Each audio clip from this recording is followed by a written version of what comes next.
I was walking past my mailbox when a posted notice screamed that Karen from the HOA had corrected my fence line like it was hers to rewrite. By noon, she'd marched onto my porch, camera in hand, and claimed she'd already filed the violation against me before I even saw it. So I pulled out the one thing she never expected, a certified access permit my grandfather left me, and her whole interpretation cracked open right there in the daylight. "Not today," I said. Finally, someone fought back. Dawn pulls a thin silver line across Lake Heights as I paddle toward the old boathouse garage my grandfather built in 1975. The water is so still it feels like I'm cutting through glass. My breath fogs in front of me, drifting upward into the morning mist. This is usually the quietest moment of my day. No voices, no engines, no HOA emails cluttering my inbox. Just the lake and the faint creak of my paddle. But today, something is wrong. There's light spilling from the cracks of the garage doors. A warm, artificial glow in a place that should be dark. I stop paddling, letting the kayak coast. At this distance, the building should look asleep. Instead, I hear faint movement shoes scraping, someone laughing, a low rumble that does not belong to any fishing boat stored inside. I close the last few yards, my camera bumping lightly against my chest. The garage doors begin to roll upward from the inside. Yellow light floods the dock. And then 3 shapes come into view like they're stepping out of a magazine spread. A blue Mustang, angled just so. A red Corvette, polished to a mirror. A yellow Porsche, bright enough to burn away the mist. All of them sitting where my grandfather kept his tackle boxes and boat motor. All of them on my property. Then a voice cuts through the fog. "Good morning, Mr. Pierce." Vivian Ashford stands on the dock as if she's been waiting for me, HOA president, serial clipboard carrier, and the sort of woman who treats every conversation like a press release. She's dressed like she's meeting a client, not standing on damp boards above a lake at sunrise. "We've repurposed your grandfather's structure," she says brightly. "It now serves our premium lakefront storage members." My kayak bumps the dock. I grab the ladder and climb up, boots. Wet pulse already rising. "Repurposed," I echo. "Vivian." "What is this?" She holds her clipboard at an angle that shows a bold header. "Access Interpretation Memo, 2022, Draft." The word draft does not make me feel any better. "We discovered an underused community resource," she continues. So the board approved reallocating it to members who value secure waterfront storage. "This isn't a community resource," I say. "It's mine." She makes a sympathetic face like she's explaining property taxes to a toddler. Evan, the HOA, has management authority over waterfront structures adjacent to common areas. It's all consistent with evolving statutes. Evolving statutes. I lift my camera and press the shutter. The click echoes in the cold air. One of the men inside the garage flinches. Vivian doesn't. 2 guys hover near the cars, one wiping the Mustang's hood, the other digging through a toolbox that absolutely does not belong to him. "Are those your customers?" I ask. "They are premium members who have paid for secure storage access," she says. "So, you're renting my garage." "Leveraging," she corrects. "For community benefit." Another click of my camera. Another sharp beep. I want the record, every angle, every sign, every smug smile. "I didn't authorize this," I say. "None of it." "You don't need to," she replies. "The HOA already has." My pulse jumps. "I'm not in your HOA." She flips a page on her clipboard. Interpretations evolve. I take a breath that tastes like cold metal. Then I pull out my phone. "Who are you calling?" she asks. Someone who still knows what trespassing means. The 911 dispatcher picks up on the second ring. I give her my name, address, and the situation. "Officers will be there shortly," she says. "Stay on scene." When I hang up, Vivian lets out a delicate laugh. Evan, involving law enforcement over a misunderstanding is, and I say this with respect, dramatic. It's not a misunderstanding, I say. It's theft. "Let's not escalate language," she says, but her eyes sharpen. The police cruiser pulls in at the top of the hill 5 minutes later.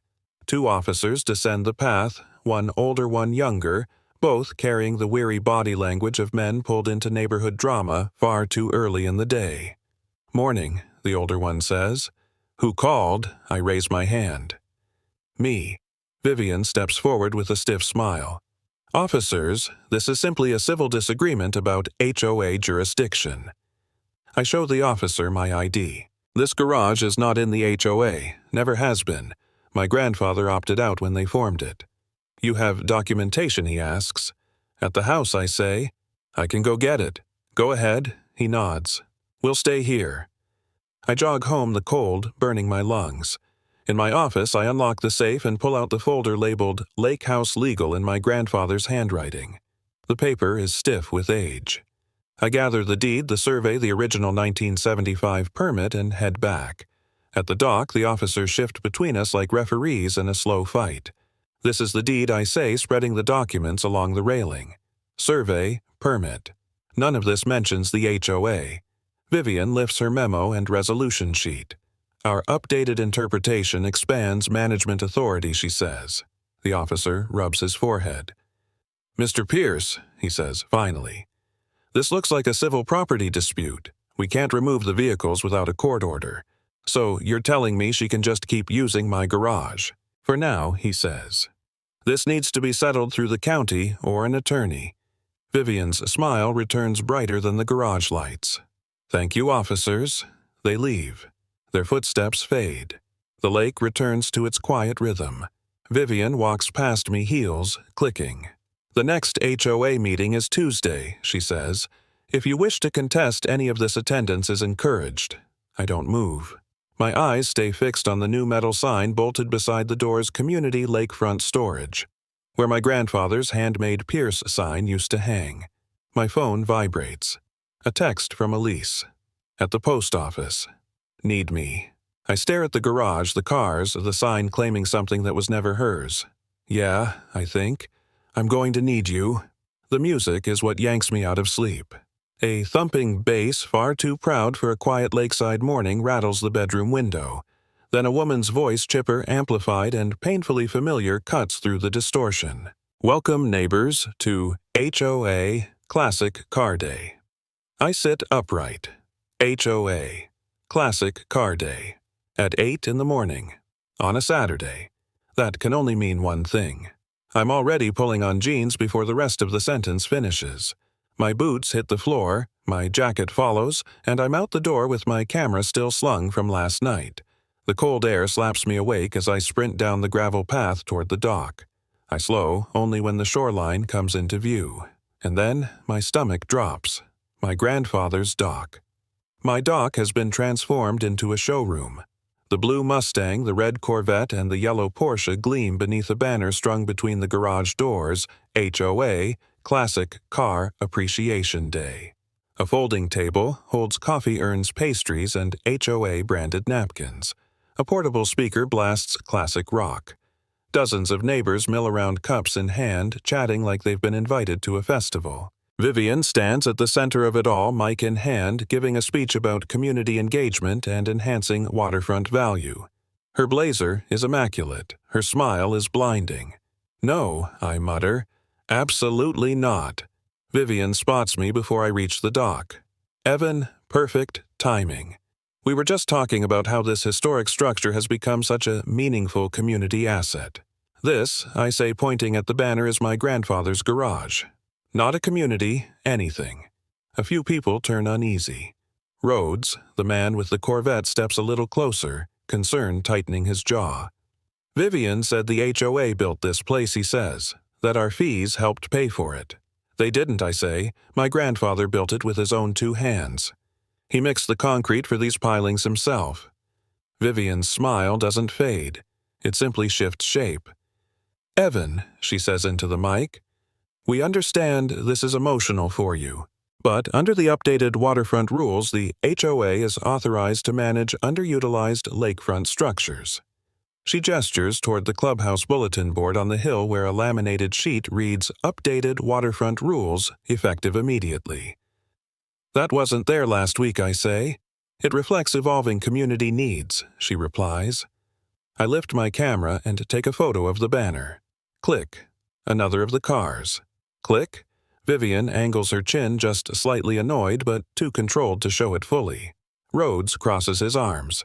Vivian, did you or did you not tell me this facility was funded by the association? She gives him the kind of smile realtors use when a buyer starts noticing cracks in the foundation. Funding is a complicated concept, she says. It isn't, I snap. You rented out my building without my consent. Murmurs ripple through the crowd. Some guests step back as if the ground beneath them has become unstable. And then a familiar voice reaches me from behind. Guess I showed up in time. Elise steps onto the doc folder tucked under her arm. Dark navy edges worn from years of cases. The gold letters catch the morning light, Pierce and Hale Law Group. Our family firm. The firm my grandfather built long before this HOA existed. Vivian's smile twitches. Elise, she says cautiously, we're in the middle of a scheduled event. And now you're in the middle of a property dispute, Elise replies. She sets the folder down on the coffee table, slides out the deed, and flips it open with clean, deliberate movements. Let's start with the basics. Rhodes leans in immediately. Wait, that's the deed to this place? Elise taps the stamped corner. Filed 1975, Lake County Recorder's Office. She slides the next page forward, our survey outlined in yellow marker. The structure is on Pierce property. No HOA jurisdiction, no shared access, no management rights. Vivian steps closer, lowering her mic so only a few of us can hear. The HOA has a memo, she says. County language supports broader access. Show me the filed stamp, Elise says calmly. Show me one official document, just one that says this structure belongs to you. Vivian doesn't move. The crowd begins paying attention in a different way. Suspicion spreads like a draft through the group. A couple carrying pastries quietly puts their cups down and steps away from the cars. Rhodes runs a hand along the Corvette's fender, suddenly uneasy. You told me this was community-owned, he murmurs, that our storage fees went to repairs. Elise raises an eyebrow. Storage fees? Vivian forces a small laugh. We streamlined a revenue model, meaning you charged people money, I say, to use property you don't own. The mic is still off, but everyone hears it. The doc goes quiet. Even the speaker music seems embarrassed and fades into static. Vivian inhales slowly, regains her posture, and turns the mic back on. Everyone, thank you for attending. Due to an unexpected scheduling conflict, we'll be concluding the event early. She smiles at the crowd. She smiles at Rhodes. Then she turns the mic off again and steps toward Elise and me, her voice dropping to a whisper sharp enough to cut rope. You want to fight this, she murmurs. Fine. But understand something. Evan, life gets complicated when you decide to challenge the people who run things. I hold her stare. It was complicated, I say quietly the moment you stepped into my grandfather's garage. She walks off without looking back. The neighbors scatter. The banner flutters in the breeze. Elise closes the law folder and hands it to me. We're not done, she says. No, I answer, watching the last guests hurry up the hill. We're just getting started. The certified letter arrives in a way that feels intentional. A sharp knock too firm for a neighbor echoes through the house. I open the front door to find a guy in a windbreaker holding a tablet and a stiff white envelope. Mr. Pierce, he asks. Yeah. Need your signature. Certified delivery. I sign with hands that feel heavier than they should take the envelope and close the door. The paper is thick, expensive, embossed with the logo of a downtown firm I recognize before I even rip it open, Pratt, Hollis, and Mayfield. Inside, the letterhead glows in crisp black ink. Dear Mr. Pierce, our firm represents the Lake Heights Homeowners Association. By the time I hit the middle paragraph, my jaw is clenched so tight my molars ache. Your continued interference with HOA-managed property and public disparagement of HOA officers constitutes actionable conduct. Cease all such activities or face legal action in the amount of $50,000. I read it twice, then a third time, just to be sure the threat is as ridiculous as it sounds. Elise. I call voice flat. In the kitchen, she answers. The smell of coffee hangs in the air as I walk in. Sienna sits at the table, shoulders hunched, eyes red. Her phone lies face down in front of her like a piece of evidence. What happened, I ask. She doesn't look up. Her voice is tight. Madison's mom told everyone you're trying to scam the HOA, she whispers. She said you're faking documents because you don't want to pay dues like everybody else. People at school are calling you garage guy. She swallows hard. They made a group chat about you. About us. The letter in my hand suddenly weighs 1,000 pounds. Elise reaches over and squeezes Sienna's hand. You did nothing wrong, she says. Your dad did nothing wrong. It doesn't matter, Sienna murmurs. They believe her. Mom, they believe her. The front door opens again. Heavy boots, toolkit clinking. Ron the locksmith appears in the doorway, cap in hand. Morning, he says, not quite meeting my eyes. Hey, Ron, I answer. Thanks for coming. He nods slowly. Can we talk outside a sec? Out on the porch. The cold air cuts through the stuffiness in my chest. Ron looks out toward the lake, then down at his boots. Look, Evan, he says. I'm going to be straight with you. I can't touch that lock. You said you'd change it back, I remind him. Yesterday. Yeah, and then I got 3 calls last night from board members, he says. Vivian. Gwendolyn. Some guy from landscaping. They all said the HOA has authority over that structure now. They said if I get in the middle, they'll reconsider using my company for association work. He blows out a breath, shoulders sinking. HOA contracts feed my shop, he says quietly. It's not just me. It's 2 guys in the back, one of them just had a baby. I can't risk it. For a moment, I just stand there watching my breath swirl in front of me. They're using you to pressure me, I say. I know he replies, and I hate it. I really do. But I've seen what happens when people get on the wrong side of that board. I'm sorry, Evan. I can't help you. He lifts his toolbox like a shield and walks back down the steps, shoulders hunched against more than the cold. When I go back inside, Elise is at the table, the PH Law Group binder open and spilling documents across the wood. Sienna has retreated to her room. The echo of the slammed door still hangs in the air. I drop the letter from Pratt Law on top of the pile. 50,000, I say. They want me to cease interference, or they'll sue. Elise glances at the letterhead and snorts without humor. Of course it's Pratt, she says. Gwendolyn's husband's firm. They might as well have printed conflict of interest on the envelope. She slides the letter aside with 2 fingers like it's something sticky and unwanted, then pulls another set of pages into the center of the table. Help me verify this chain, she says. Deed survey, and she flips a stiff yellowing sheet over and my breath catches. At the top, in faded type, Lake Access Corridor Permit, 1975. Where did you get that, I ask. Bottom of the binder, she says. Your grandfather labeled it Keep Forever, in all caps. The permit shows a narrow strip shaded in pencil from the house down to the garage and dock exclusive access corridor printed along the side. At the bottom is the county seal pressed into the paper like a thumbprint from the past. There it is, Elise murmurs. Not just the building. The entire access path is recognized as private. No shared use, no easement granted, no association mentioned. I sit down the chair scraping against the floor. So I ask. They have their memo. We have our history. The cops already decided it's too messy for them. This isn't history, she says. This is law.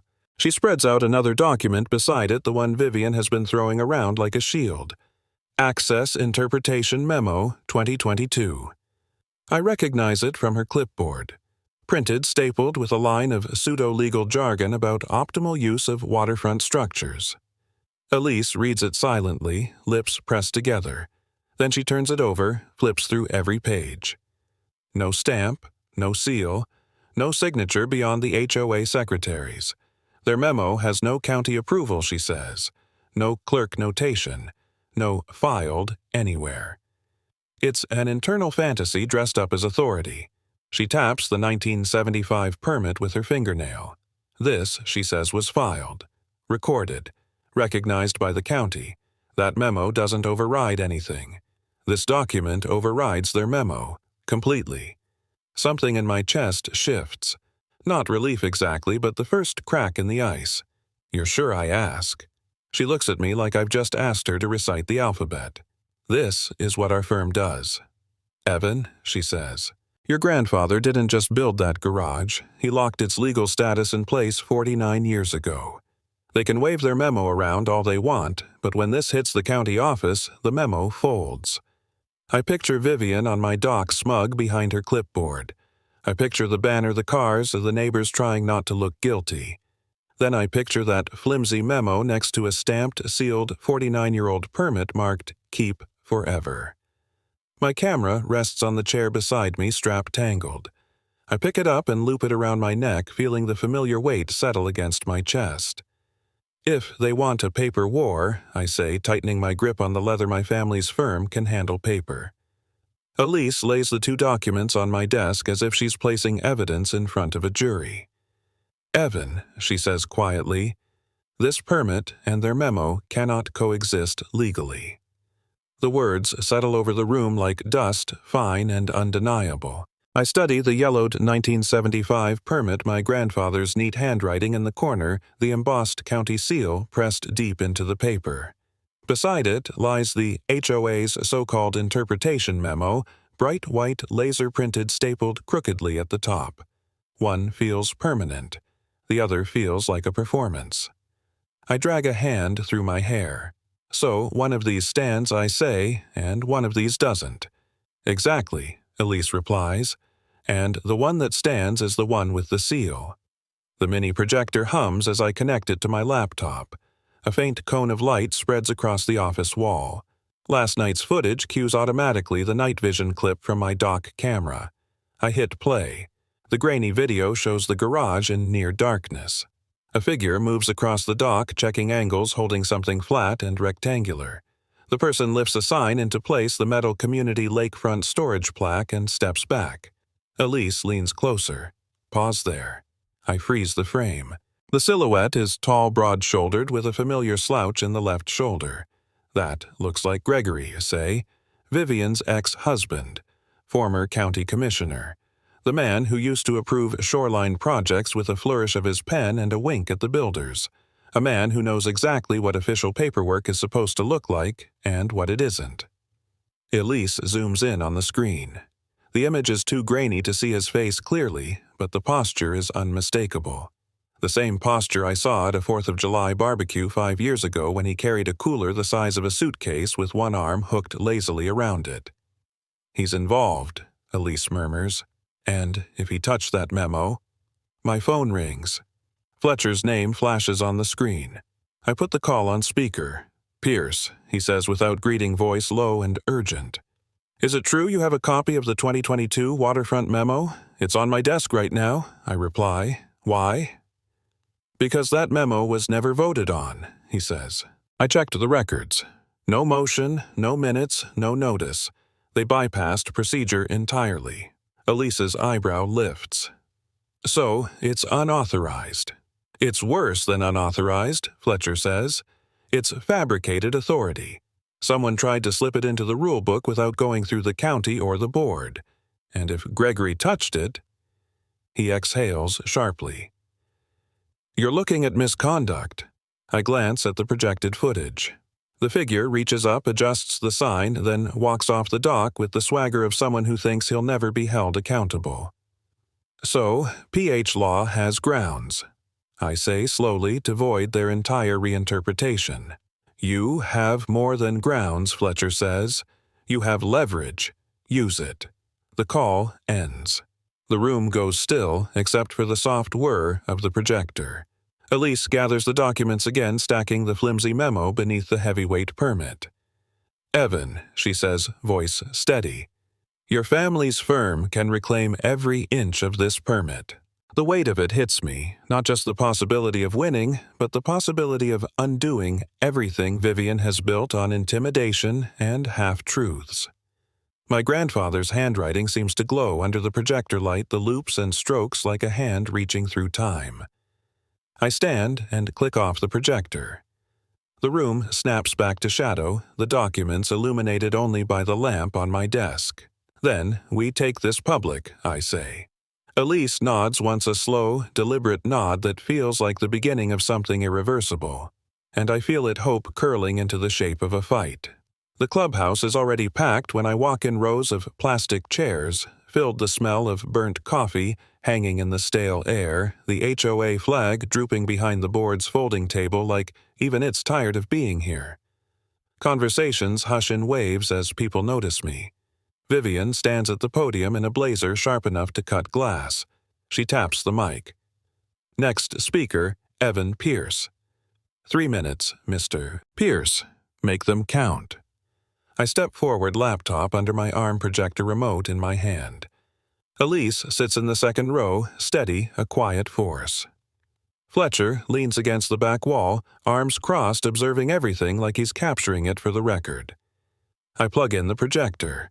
The screen flickers to life behind Vivian. The first image appears my grandfather's garage lit before sunrise with the blue Mustang parked where his fishing gear once sat. A hum ripples across the room, soft but real. This, I say, is my family's property. You all know that garage. Some of you grew up seeing my grandfather fish from that dock. What you don't know is that 3 weeks ago, the HOA turned it into a private revenue project without my consent. Vivian steps forward. Objection. This is not the correct forum for Vivian. Rhodes interrupts from the third row. Just let him speak. Her jaw tightens, but she gestures stiffly for me to continue. I click to the next slide, the banner HOA Classic Car Appreciation Day hanging across the garage doors. An event was hosted on my dock, I say. Signage installed. Vendors allowed in. Fees collected. Rhodes shifts uncomfortably. Vivian, did you collect fees for that? Because I paid a seasonal rate? Murmurs rise. Heads turn toward her. Vivian lifts her chin. Those were voluntary contributions to support waterfront improvements. Fletcher straightens from the back wall.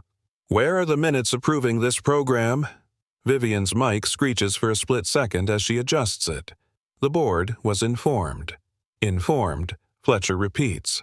Or voted, she doesn't answer. I click again. The next image appears her memo, Access Interpretation. Memo 2022 projected 10 feet wide, the missing county seal glaringly obvious. This is the document she's using to justify all of this, I say. It isn't filed with the county. It isn't stamped. It wasn't voted on.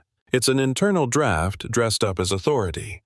A wave of whispering moves through the rows, small at first, then gaining momentum like wind through dry grass. Vivian slams her gavel against the table. This meeting is not a courtroom, Mr. Pierce. No, I say, but truth still matters here. I click again. The final image fills the screen. My grandfather's 1975 access permit, the embossed county seal, deep and unmistakable.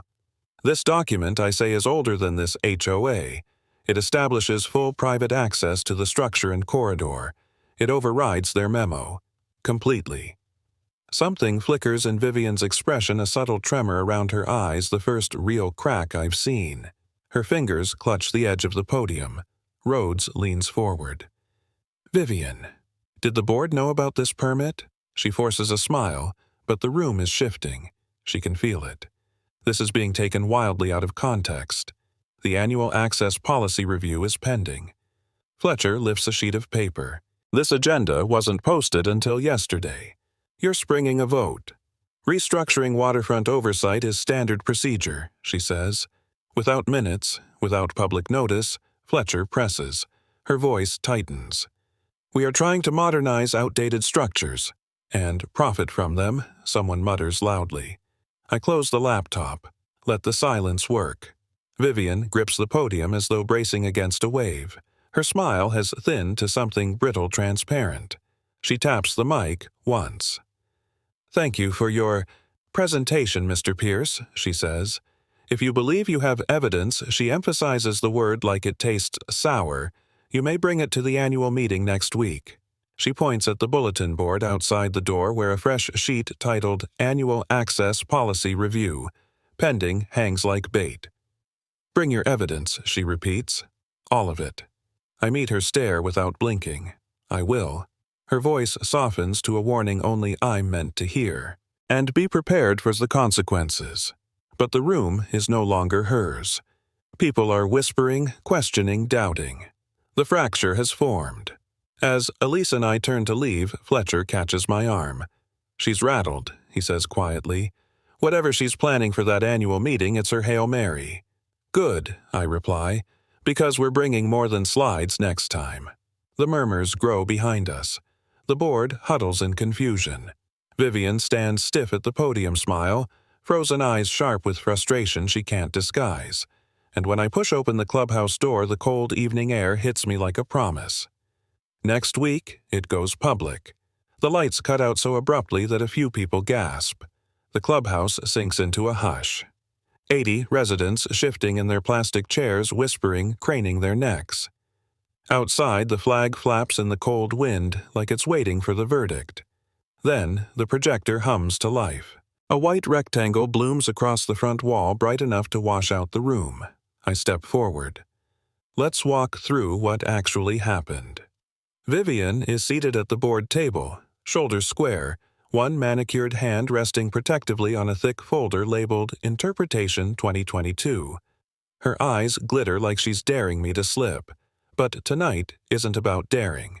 Tonight is about showing. Slide 1 appears my grandfather in 1975 standing beside the newly finished garage wearing the same stubborn pride he carried his whole life.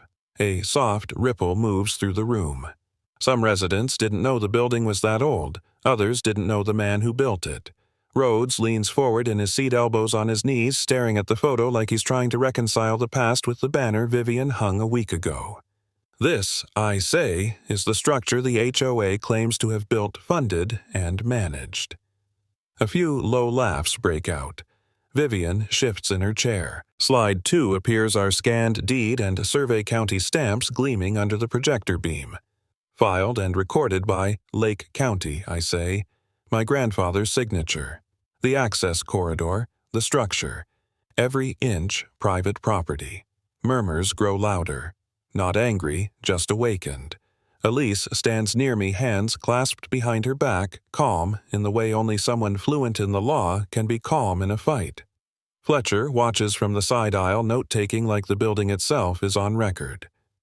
Slide 3. The garage. As I found it, cars inside banner across the doors. Community storage bolted over my family's name. More gasps this time, sharper, resentful. Vivian authorized a for-profit program using private property, I say. No vote, no notice, no consent. Vivian slams her hand on the table. This is a gross misrepresentation. Then, let's continue, I say, lifting the remote. Slide 4. An LLC registry search. Vivian, Ashford, Consulting and Storage Solutions. The date of formation is only weeks before the classic car day. Rhodes stands up. Vivian, you said the HOA managed that garage. You said our fees paid for upkeep. Her face tightens. I said the program benefited the community. And benefited your LLC, I add. A few people clap. It's small, but it spreads fast. Slide 5 appears my grandfather's original 1975 access permit, the embossed seal captured perfectly in high resolution. This, I say, is the legal authority on that structure, not the memo in Vivian's folder, not a draft, not a reinterpretation. This. The room goes silent. Not the scared kind, something heavier, something turning. Vivian clutches her folder. This is a coordinated attack. It's only an attack if the truth hurts, I say. A few residents actually cheer. Someone whistles. Slide 6 loads. The room freezes. The video shows a man on my dock at night installing the community storage sign. He moves with familiarity, muscle memory, not hesitation. Elise pauses the footage. I zoom in. Even in grainy lighting, the shape of the shoulders, the gait, the profile, it's him. Gasps ripple in every direction. Gregory, someone whispers. Vivian's ex-husband. Former county commissioner. A man who knows exactly how official procedures are supposed to work and how to skirt them. Fletcher steps out from the aisle. That memo was never voted on, never filed, never approved by the county. The board was kept in the dark. Residents erupt with questions. You told us the county signed off. You charged us storage fees. You lied about the vote. What else are you hiding? Vivian rises, palms out. Everyone, please, let's remain calm. But calm is gone, cracked open, flooded out. Fletcher lifts a hand. I move to recall the board. The room doesn't hesitate. Voices thunder back as one a wall of sound that rattles the folding chairs. Yes, it's not a shout of anger. It's a release. Months, years, maybe decades of frustration collapsing into a single syllable. Vivian's face drains of color. The board members look at each other in disbelief. The realization sinking in the room is no longer theirs. The HOA flag outside the window snaps loudly in the wind, almost like punctuation. I step back, letting the moment belong to the crowd. Elise touches my arm, one brief grounding squeeze as the board members begin gathering their papers with shaky hands. In less than 5 minutes, the vote is recorded. The board is recalled. Just like that. A sound fills the room, applause relieved and disbelieving. Vivian doesn't stay to hear it. She closes her folder spine stiff and walks out of the clubhouse without looking at anyone. As the door swings shut behind her, Fletcher turns to me. You'd better be ready, he says. The real cleanup starts now, I nod, because tonight wasn't the end. It was only the reveal. The email arrives just after sunrise, its notification chime slicing through the quiet house. I'm halfway through pouring coffee when my phone lights up with a subject line so clean, so impossible, I have to blink twice. County Water Access, Office Official Notice. Permit number 1975, full access reinstated, per filing from Pearson Hale Law Group. For a moment, I just stare at it, warm mug in my hand, breath caught between disbelief and something dangerously close to relief. Elise steps into the kitchen, hair still damp from the shower. Well, she asks, reading my face before my words. I hand her the phone. Her smile starts small, then grows into something bright and fierce. Your grandfather, she says softly, would have smiled at this.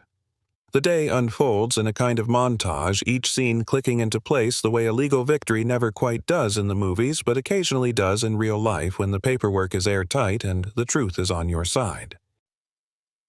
At the PH Law Office, Elise stacks our petition invalidation of unauthorized interpretations into a thick binder and hands it to the clerk behind the counter. This filing revives the original access permit, she explains, and nullifies any reinterpretation lacking county authority. The clerk flips through the documents, eyebrows rising when he sees the seal on the 1975 permit. He doesn't argue. He doesn't stall. He stamps the top page with a heavy received that echoes across the room like a small but irrefutable verdict. In the county review room, 2 officials sit beneath fluorescent lights examining the petition. They lift the memo from 2022 as if it's a prop someone forgot to take away after a school play. One shakes his head. No vote, no stamp, no clerk certification, he says. This isn't a legal interpretation. The other nods toward the yellowed permit. This is decision made. Across town, the real estate board posts a bulletin online. The license of Vivian Ashford is under immediate suspension pending investigation. It feels abrupt, but also inevitable, the kind of fall that starts the moment someone convinces themselves they can bend a rule without breaking it. At the IRS office, an auditor scrolls through Vivian's LLC filings, frowning at numbers that don't match the sources she claimed. Storage fees, he mutters. On what authority? It doesn't take long before a full audit is opened. Later in the afternoon, I'm at a neighbor's backyard BBQ, an impromptu celebration I never expected but somehow got swept into. The smell of grilled onions fills the air. Rhodes claps me on the shoulder hard enough to jostle my drink. You were right, he says. There's no embarrassment in his voice now, just gratitude. Vivian played us. We're signing on with PH Law for the class action. Count me in. 2 other neighbors nod in agreement, pens ready. Elise passes them the paperwork, steady and professional, but with a spark of satisfaction in her eyes. Fletcher stands nearby, arms crossed, watching the signatures appear one after another. Community accountability, he says quietly. Feels good for a change. By evening, I'm walking back toward the garage with Ron the locksmith beside me, toolbox in hand. No HOA contracts hanging over my head now, he says. They lost their leverage, ready for me to fix what they messed up. Do it, I say. He installs the new lock quickly, cleanly, with the confidence of a man finally free to do the right thing. When he steps back, he gestures for me to open the door. I slip the new key into the lock. Turn. Click. The garage doors lift, and for the first time in weeks, the space is mine again. The late afternoon light slants across the floorboards, catching the old tool bench where my grandfather kept every bolt in alphabetical order. Dust glows in the golden beams. The whole room breathes like it's been waiting. Justice doesn't always roar. Sometimes it arrives quietly in the hinges of a door finally opening the way it was meant to. I step inside, fingertips grazing the bench, the vise, the grooves in the wood worn smooth by years of hands steadier than mine. On the work table lies a fresh copy of the reinstated permit, stamped, sealed, signed. Elise must have placed it there while I was talking with the neighbors. I lift the document gently. The ink is still crisp. PH. Law reclaimed this, I whisper, feeling the certainty settle into my bones. Every inch of it. The garage seems to brighten as I say it, as if the place itself remembers the man who built it and knows it's home again. By the time the sun starts to sink, the lake looks the way I remember from childhood. Quiet, slow, like it's exhaling after holding its breath too long. I sit on the edge of the dock my grandfather built, boots dangling over the water. The garage stands at my back, weathered and solid the way it looked in old photos from 1975. No banner, no cars that don't belong. Just faded boards, a tin roof that complains when it rains, and my grandfather's name once again hanging over the door in hand-painted letters, Pierce. The evening light turns the surface of the lake into hammered copper. Somewhere downshore, someone's grilling. The faint smell drifts across the water. Behind me, my camera rests on its tripod facing the garage, waiting for one more photo. My phone buzzes in my pocket. New email. Subject line, HOA, problems. Can you advise us? I read the first couple of lines, different county, different lake, same story. Board overreach, interpretations, threatening letters. A photo of a small dock not unlike mine attached by someone who doesn't want to lose what their grandfather built. Another one, a voice asks behind me. I turn. Sienna steps out of the garage, hands tucked into the sleeves of a hoodie, the fading light catching the streak of gold in her hair. She's smiling, really smiling for the first time in a while. Yeah, I say. Another one. She comes to sit beside me, sneakers tapping lightly against the dock. So, she says you're kind of a case study now. I snort. Come again. They're teaching your case in civics class, she says. Our teacher put up the article and asked, what happens when regular people push back with evidence instead of just getting mad online? And what did you say I ask? She bumps my shoulder with hers. I said, well, first my dad almost lost his mind. Then he married a really good lawyer. I laugh and it feels good. And what did your teacher say to that? That she wants to invite Mom to come talk about due process, she says. And that it's nice to have an example where the system actually worked. The screen door creaks behind us. Elise steps out with 2 mugs and hands one to me, one to Sienna. She sits on my other side, folding herself into the familiar space between us and the lake. Heard you've made the curriculum, she says. Apparently, I answer. How's it feel being married to a cautionary tale? She nudges my knee with hers. I prefer precedent. She takes a sip, then looks out at the water. Your family's firm proved the system still works when pushed. Big difference.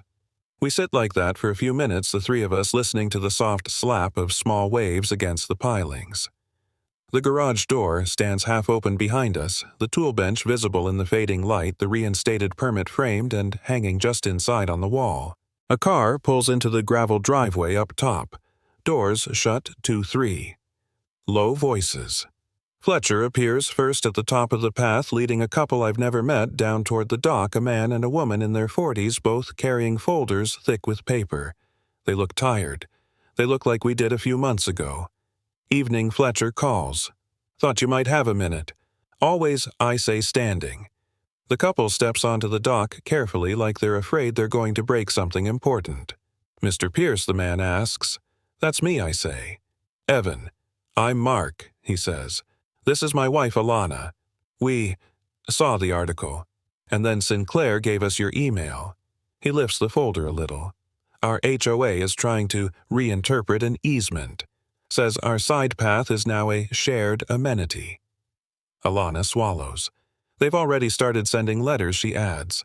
"About compliance, about adjusting expectations." I know that language. I know that tone. "Come on," I say. "Let's go inside." We step into the garage together. It smells like old lumber oil and lake water, a smell I didn't realize I missed until it came back. The framed permit from 1975 hangs above the bench at eye level, the fresh county stamp crisp in the corner. I take their folder and set it down, leafing through letters. Notices a glossy trifold brochure that looks suspiciously like the ones Vivian used to push. "Bring your paperwork," I say. PH Law starts with the truth. Elise joins me at the bench, slipping on her reading glasses. Fletcher leans against the doorway, arms folded, watching like a quiet witness. Sienna hovers near the back, listening. Here in this space my grandfather hammered together board by board, we go through Mark and Alana's documents. We spot the pattern instantly, language leaning too far. A vote that never happened, a memo with no stamp pretending to be law.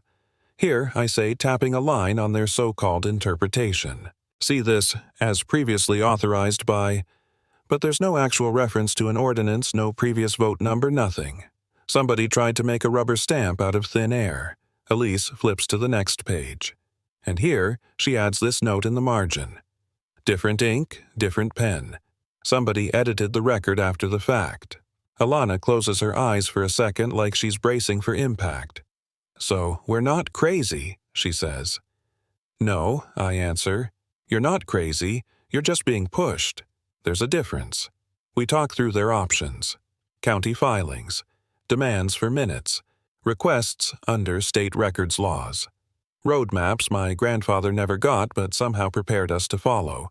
When they leave an hour later, their shoulders are a little straighter, their steps a little surer on the path back up the hill. As the sky deepens from gold to purple, I step back out onto the dock. The lake mirrors the first stars. Behind me, Sienna sets my camera on the tripod, adjusting the angle without asking. "Hold still," she says. "You're part of this shot." I stand between the open garage and the dock railing, the framed permit visible over my shoulder, the lake stretching out beyond. She presses the shutter. Click. The camera captures it all in one frame. The old garage, the lake, the permit on the wall, and the faint outline of the next family walking up the hill with their paperwork clutched to their chest. As the shutter resets, a thought settles into words in the back of my mind. Quiet but clear, like a voiceover in one of the videos people keep rewatching. My grandpa built it. Their HOA took it. My law firm reclaimed it. Now it's your turn. The posted county order still hangs on the garage door, the permit seal catching the last light as the lake settles into evening. After everything the HOA pressed against us, the truth held because evidence held. Justice isn't loud, it's steady. And when the community saw the real record, they stepped forward not to fight for me, but to protect the boundaries that protect all of us. If you've ever felt cornered by people who rewrite rules to suit themselves, share your story. Someone else might be standing where you once stood.